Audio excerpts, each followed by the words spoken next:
আপনাদের জন্য একটু বলি, আপনারা পরে ঝামেলা করেন না। ইনি হচ্ছেন গাইবান্ধা 2 সদর, তাই তো ভাই? জি, সদর। গাইবান্ধা 2 সদর আসনের সর্বশেষ এমপি, মেম্বার অফ পার্লামেন্ট।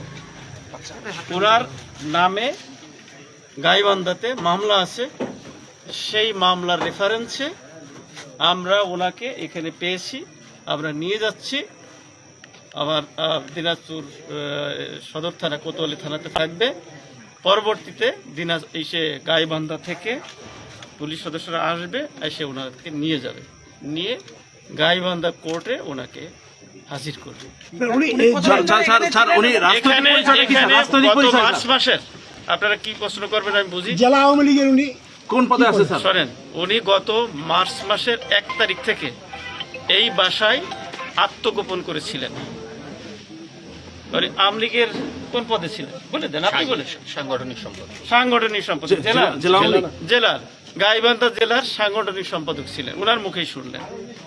ঠিক আছে, উনি নির্বাচিত সাবেক উপজেলা চেয়ারম্যান এবং সর্বশেষ যে 2024 সালের 7ই জানুয়ারি যে সংসদ ইলেকশন হয়েছিল, সেই ইলেকশনের তিনি নির্বাচিত মেম্বার অফ পার্লামেন্ট। তিনি গাইবান্ধা জেলার কয়েকটি মামলার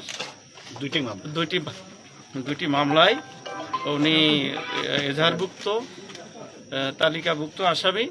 আমাদের এখানে আত্মগোপনে ছিলেন, আমরা সংবাদ পেয়ে আমরা ওনাকে নিয়ে যাচ্ছি এবং গাইবান্ধা পুলিশকে আমরা হস্তান্তর করে দেব।